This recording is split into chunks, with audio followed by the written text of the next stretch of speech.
Agradezco a todos los organizadores de estas jornadas por la invitación a estar aquí. Agradezco la bienvenida que nos da en Salamanca y gracias a todos por vuestra presencia. Yo voy a hablar de este tema, investigar el contexto histórico de los murales de los siglos XV y XVI en el norte de Portugal. Estudiar el contexto histórico de las pinturas murales de los siglos XV y XVI tiene enormes ventajas sobre el estudio de muchas pinturas en madera o incluso más tarde en lienzos, que son parte de colecciones públicas y de las cuales no sabemos la procedencia. De hecho, en lo que respecta a los murales, siempre sabemos de dónde vinieron. Conocer la procedencia de los murales significa que hay muchas posibilidades de investigación y varios tipos de documentación que podemos usar. Como todos sabemos, el tipo de documento que más desea el historiador del arte cuando estudia pintura es el contrato notarial. De hecho, el contrato notarial informa quién ordena, quién es el pintor o compañeros contratado o contratados, qué temas y cómo tratarlos, los materiales a utilizar, la cantidad y las etapas de pago y los plazos de entrega. Pero también sabemos cuán raros son los contratos notariales para la fabricación de murales en Portugal hasta mediados del siglo XVI. Para el historiador del arte, la primera fuente documental es la obra en sí misma y procede con su análisis interno, temas y su iconografía, características de la figuración y del tratamiento de su encuadre, ya sea paisaje, interior, con moldura, imitando retablo, etc., patrones de plantilla, grabados y otras obras que influyeron en una pintura, de que vos doy algunos ejemplos.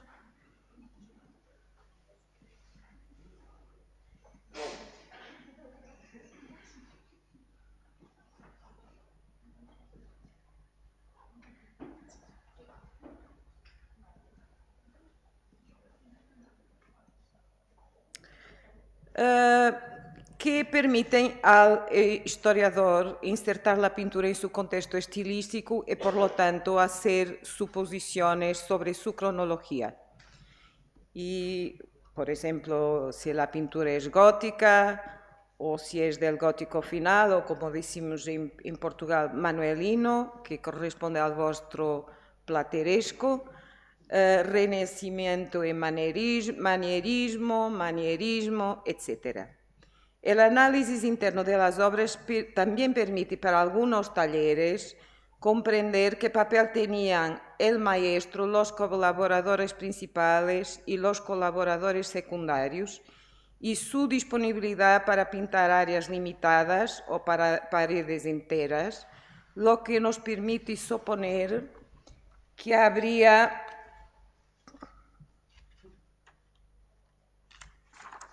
formas de pago por área pintada y formas de pago que diferenciaban la pintura del maestro y de otros colaboradores.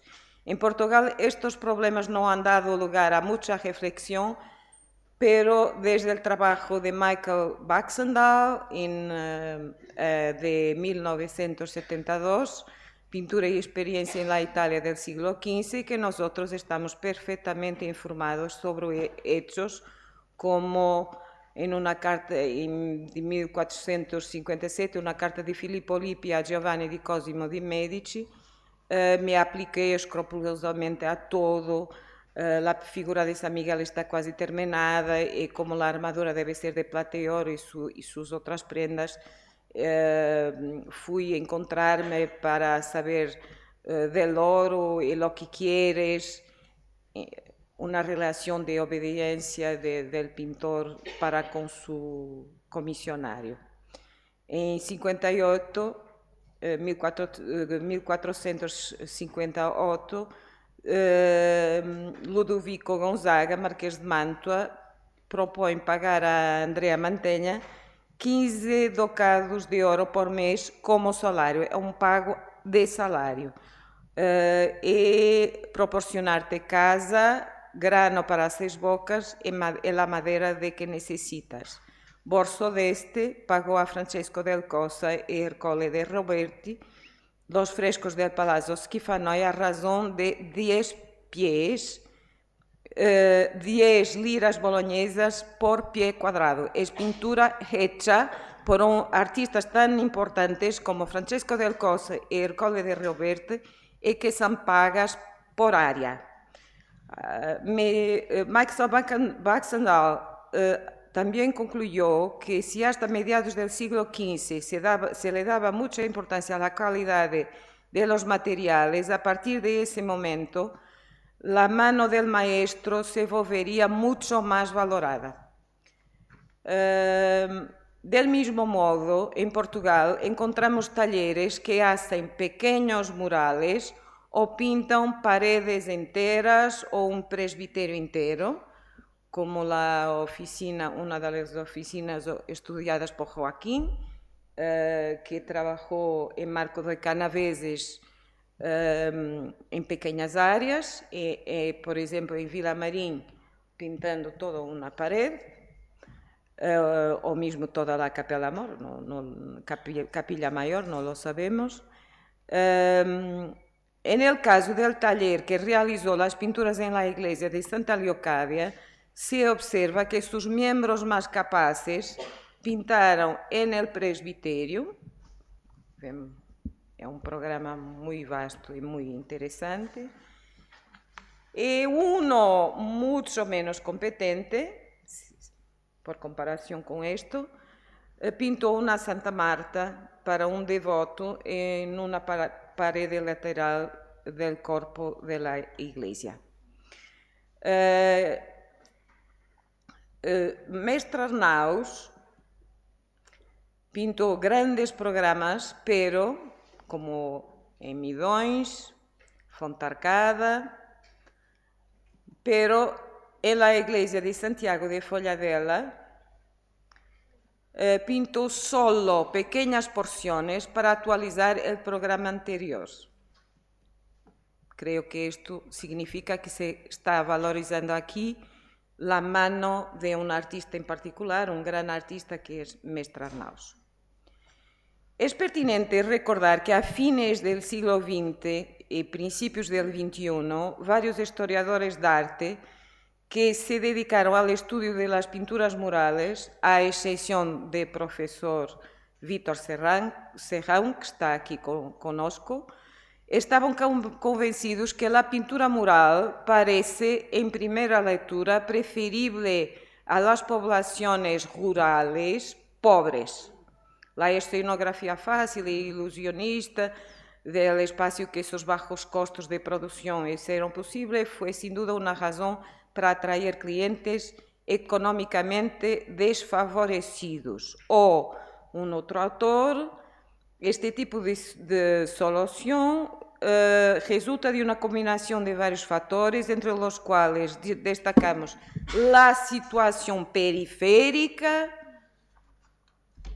de muchos lugares donde existe la pintura mural, la falta de demanda o posesiones de los encargados, etcétera, etcétera. Como dije, el profesor Vítor Serrão se distinguió completamente de estas líneas argumentales escribiendo: también está claro que muchos de los pedidos de murales no se limitan a los pequeños clientes rurales que carecen de recursos y gusto, sino que, como está bien documentado, se deben a los grandes señores del tiempo, desde los cánones de los capítulos de las catedrales hasta los abades de los monasterios y nobles terratenientes importantes. Para mí, las preguntas eran: ¿cómo pueden sostenerse estos argumentos? Lugares rurales, pobres, desfavorecidos, periféricos, todo, cuando los murales incluyen escudos de armas. ¿Era una iglesia pobre o rica? Tenemos que investigar. ¿Fue pintado voluntariamente o por obligación? Tenemos que investigar. ¿Quién pagó? Tenemos que investigar. ¿Por qué la pintura mural en Portugal parece hacerse lo más rápido posible?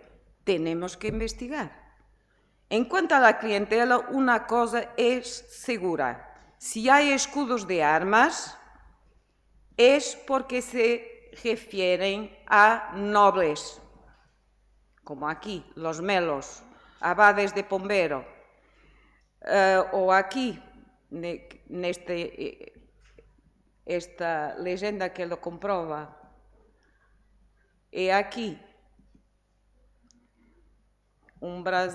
este escudo de armas, probablemente de la familia Alma.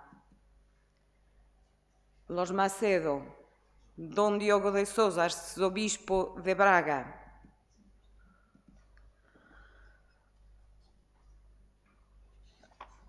Aún con respecto al análisis interno de los murales, creo que todos estamos de acuerdo en que el diálogo entre historiadores del arte y restauradores es muy importante. De hecho, indispensable.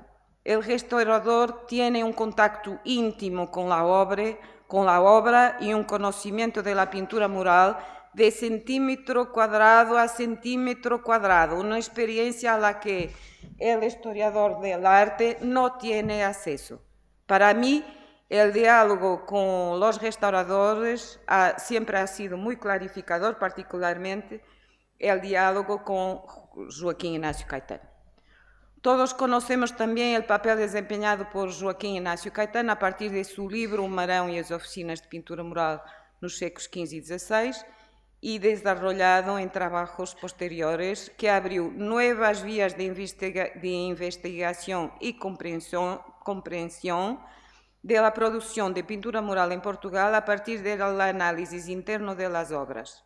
Una metodología que, basada en la consideración de los motivos realizados con plantillas y otras características de las pinturas, permite identificar talleres y sus obras, la apreciación de los motivos que acompañan a la pintura figurativa, la consideración de aspectos técnicos, por ejemplo, giornate, puntate, pintura al fresco, técnica mixta, y manifestando aspectos de la práctica de pintura al temple y de pintura al óleo, comparación entre pinturas murales y sobre madera y propuestas de autoría común, identificación de obras de talleres que elaboraron en Portugal y en España.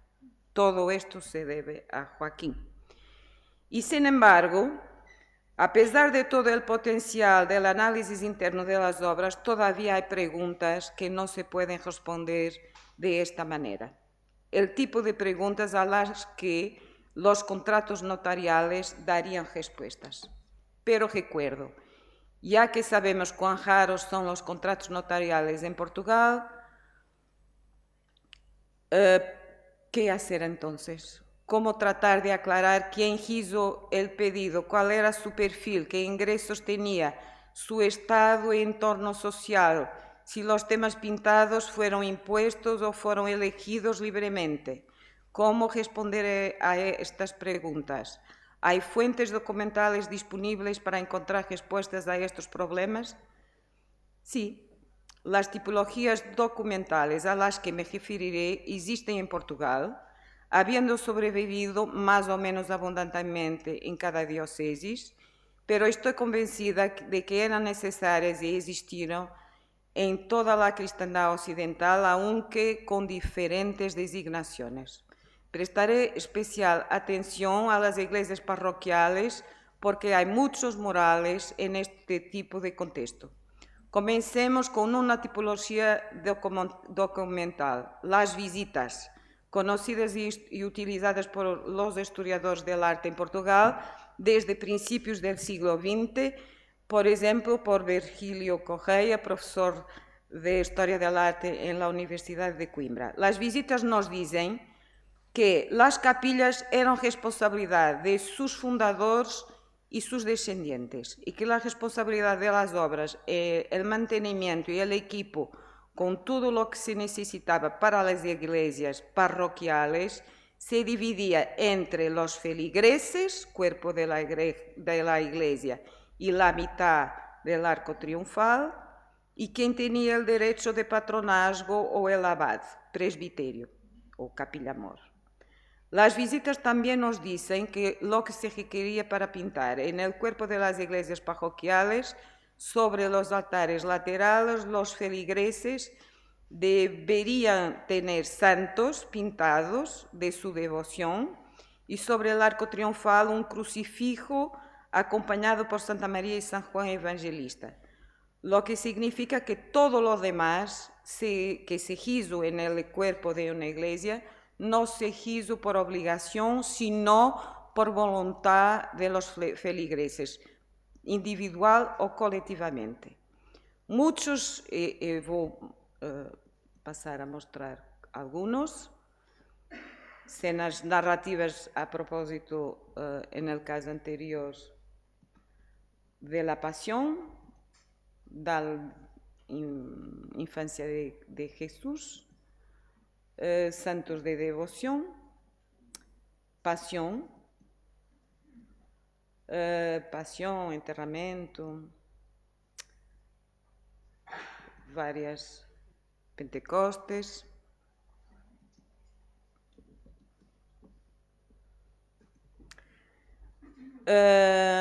Muchos de los temas, como verán, tienen carácter narrativo, encomendados por feligreses, e ilustran momentos de los más importantes del calendario litúrgico, lo que nos lleva a pensar en cuál era la cultura religiosa de los feligreses. Y en los estudios de Eamon Duffy, como las voces de Morbath o su monumental El despojo de los altares. En el presbiterio, las constituciones sinodales y las visitas nos dicen que en el centro de la pared del fondo se debía pintar el oráculo de la iglesia y a veces se ordenaba que se pintara en cada lado los santos de la devoción de quienes deberían pagar las pinturas, ya sea el que tenía el derecho de patronazgo o el abad. Por lo tanto, todo lo demás que fue pintado en el presbiterio es comisión voluntaria.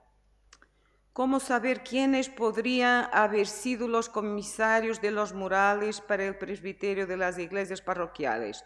¿O fue el que tenía el derecho de patronazgo, en el caso de abades o priores de órdenes religiosas que solo designaban a un capelán, o el abad que disfrutaba de los ingresos asociados con la iglesia?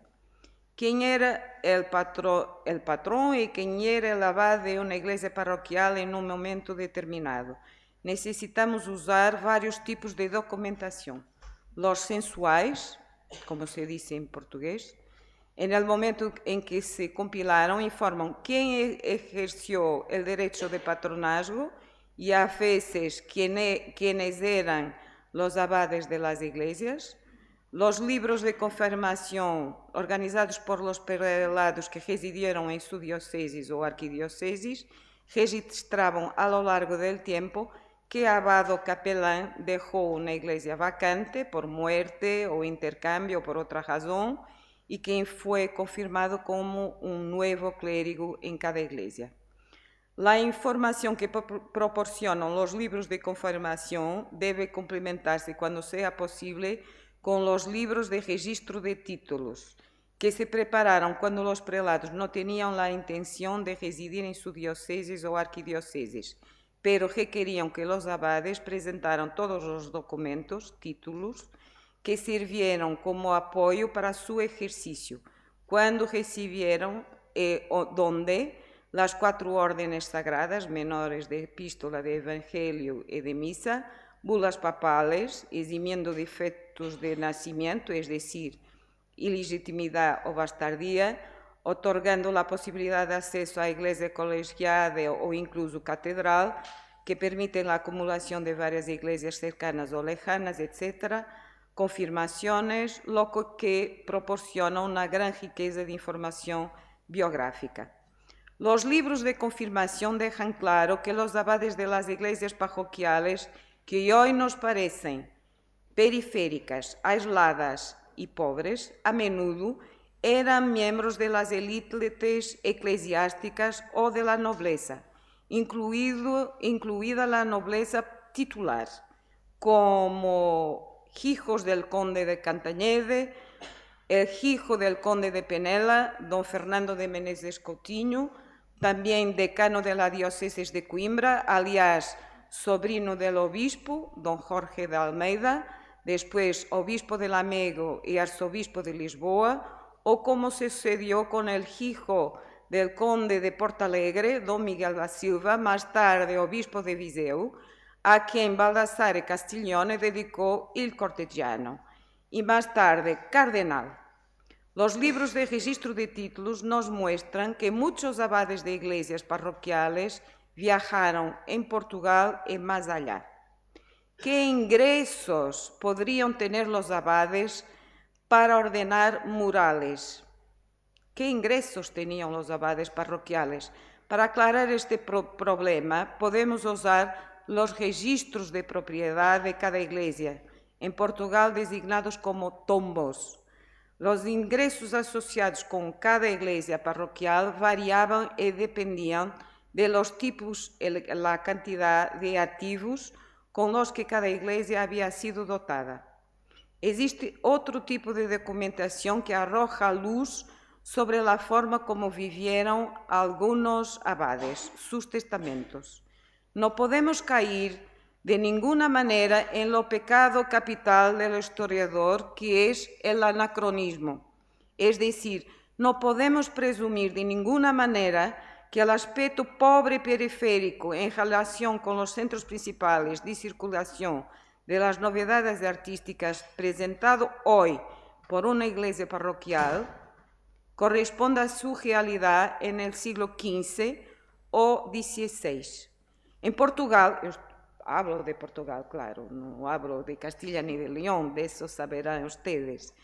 En Portugal, por cierto, en relación con ideas como centro cosmopolita de Lisboa versus centros periféricos o provinciales, en mi opinión, deben tenerse en cuenta por lo menos dos aspectos fundamentales.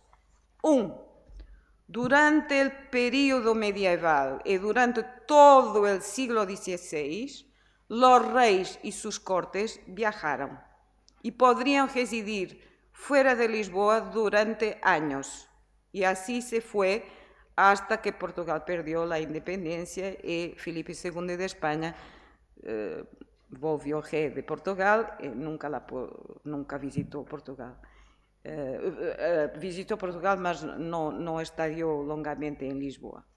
Los señores de muchas de las familias, otro punto muy importante que pienso yo, los señores de muchas de las familias nobles tenían derechos y propiedades dispersas por vastas áreas que los vinculaban a muchos lugares y rompiendo esta conexión, estos lugares perdieron contactos. Para citar solo algunos ejemplos, véanse los casos de los duques de Aveiro, Beja, Viseu, Bragança, el conde y más tarde el marqués de Vila Real, etc. Estos nobles tenían bienes, propiedades, derechos en áreas muy dispersas en todo Portugal. Veamos entonces, y para concluir, dos ejemplos apenas de cómo se puede articular la investigación usando estas tipologías de documentos sensuais, visitas, libros de registro de títulos y tombos, para mejor comprender el contexto histórico de los murales. El caso de Santa Leocadia de Montenegro. Tiene una leyenda pintada que nos dice quién ha comisionado las pinturas, don Fernando de Meneses Coutinho.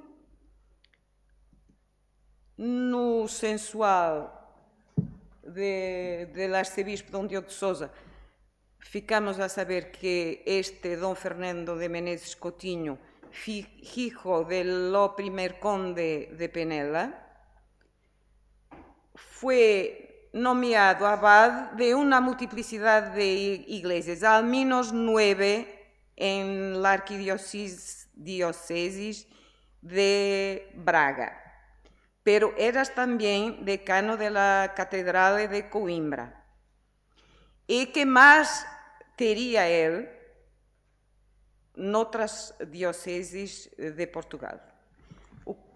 Lo que entendemos es que don Fernando Menezes Coutinho era un hijo segundo del conde de Penella y por tanto había que amasar los rendimientos necesarios para que él viviera de acuerdo con su estado. Por tanto, todas estas iglesias le fueron atribuidas porque pasaba a beneficiar de sus rendimientos.